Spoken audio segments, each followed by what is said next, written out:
So I found legal section is really comprehensive. Like you need to keep all the principle in mind and applying on all the questions.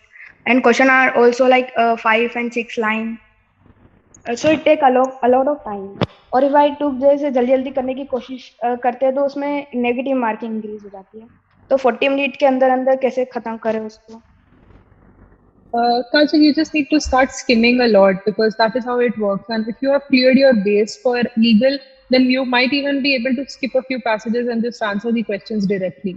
So this is why you have been preparing, right? You just need to learn how to skim and learn how to apply the base for everything. But just make sure that you read all the uh, relevant information like exceptions, etc., which are given in the passage. So my question added to this Nidhi, ये skimming बच्चा सीखे कहाँ से? See, skimming is not very tough. If you rush to, if you have ever studied social science or anything, you always know that you don't need to read every word. You can skip words like that is, whatever. Just learn the modifier. Sorry, read the modifier for each sentence and read the adjectives, etc., that are present, and of course the main noun that is there. You just need to do that. Skip everything else. You don't need to read anything else. And if you use a pencil, I think it becomes much more easy. So you can try doing that.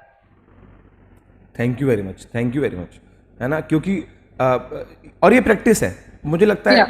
This is practice, है ना? This is practice. मतलब आपको पता पड़ जाता है कि एक टाइम के बाद. And one more thing final, जब आप लोग पैरा सॉल्व करेंगे ना अपने कॉम्प्रिहेंशन के लिए काजल, तो पैरा सॉल्व करते में क्या होता है, क्योंकि वो छोटा है, ये थोड़ा बड़ा है, तो आप स्किम नहीं कर पाएंगे. Try when you want to skim something, आप एक टाइमर लगाओ कि ये इंडियन एक्सप्रेस का बड़ा वाला एडिटोरियल है और मैं इसको जल्दी पढ़ने की कोशिश करूंगी, और मैं एक टाइमर के साथ सेट करूंगी कि मैं इसके अंदर से सारा इंग्रेडिएंट निकाल पा रही हूँ कि नहीं. Because when you go fast there are two type of thing. You go fast, balance free टक्कर हो गई. You go fast and win the race. The second one is important. और वो कैसे होता है, जब आप इंग्रेडिएंट निकाल पाते हैं किसी भी पैसेज के सारे.